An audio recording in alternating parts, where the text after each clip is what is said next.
ఒక మాటలో చెప్పాలంటే ఈ రోజు మా ఆదిలాబాద్ మరీ ముఖ్యంగా పత్తి రైతుల పరిస్థితి ఎంత ఘోరంగా ఉన్నదంటే స్థానికంగా ఉన్నటువంటి ఇక్కడ ఎమ్మెల్యే నొక్కి మరీ చెప్తున్నా బీజేపీ ఎమ్మెల్యే సిసిఐ అనే కేంద్ర సంస్థ వాళ్ళ ఆధీనంలో ఉంటది. గత ప్రభుత్వం మనం ఉన్నప్పుడు 13 క్వింటాలు కొన్నామన్నా, ఇప్పుడు దాన్ని తగ్గించి 7 క్వింటాలు కొన్నారు. ఆ రోజు ఎలక్షన్స్ అప్పుడు ఏమని చెప్పిండ్రు, ఇక్కడ నేను గెలిస్తే సీఎం కేసీఆర్ ఉన్నా రేవంత్ రెడ్డి ఉన్నా నాకు సంబంధం లేదు, నేను ఢిల్లీలో ఉన్న కేంద్ర మంత్రులను ఒప్పించి ఇక్కడ ప్రతి కార్యక్రమం అభివృద్ధి చేస్తా అని చెప్పిండు. మరి కేంద్ర సంస్థ అయిన సీసీ మీ పరిధిలో ఉన్నప్పుడు దాన్ని 13 క్వింటాల నుంచి 7 క్వింటాలకు తగ్గించడం ఎట్లా? అదే 13 క్వింటాలని మీ రైతుల మీద ప్రేమ ఉంటే దాన్ని 17 క్వింటాలన్నా చేయాలి. ఈ రోజు జైనత్ కావచ్చు, బేలా కావచ్చు, అక్కడక్కడ కొన్ని పొలాలలో పంట భూములలో 20 క్వింటాలు వస్తుందన్న. అలాంటిది 7 క్వింటాలు వేస్తే తగ్గిస్తారు ఎట్లా?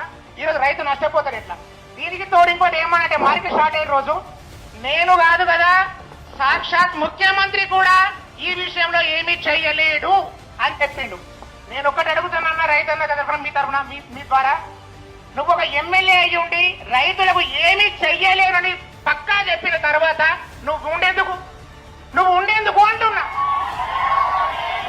నీకు చాతనైతే, నీకు దమ్ము ధైర్యం ఉంటే దాన్ని పెంచాలా.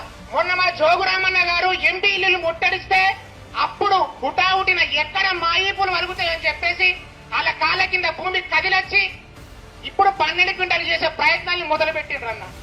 అంతలో భాగంగా ఇంకా వాళ్ళ మీద దెబ్బ పట్టేట్టు ఈ రోజు మీరు వస్తున్నారని చెప్పేసిన తర్వాత సీన్ సితారైపోయిందన్న. మీరు వస్తున్నారంటే సాక్షాత్గా మనకు ఎముడే వస్తున్నాడు, మనం మొగడేస్తున్నాం చెప్పేసి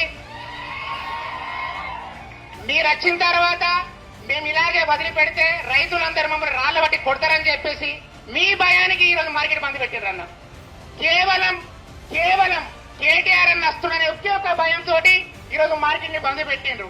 నేను ఒక్కటి చెబుతున్నా, రైతుల కోసం రామన్న, రాబోయే రోజులలో రామన్న కోసం మనం రైతులందరం, మాయ మాటలు చెప్పి గజగర్ర గోకర్ర విద్యలని చెప్పి ఈ రోజు పదవులు అనుభవిస్తున్నారు. తస్మాత్ జాగ్రత్త, మా రైతుల ఊసరు మేము నిడిచిపెట్టది. రాబోయే రోజులలో మిమ్మల్ని పక్క కూకటి వెలుగు సహా పెకిలిచ్చే బాధ్యత ప్రతి ఒక్క రైతు తీసుకోవడం తెలియజేస్తూ ఈ అవకాశం ఇది. Thank you.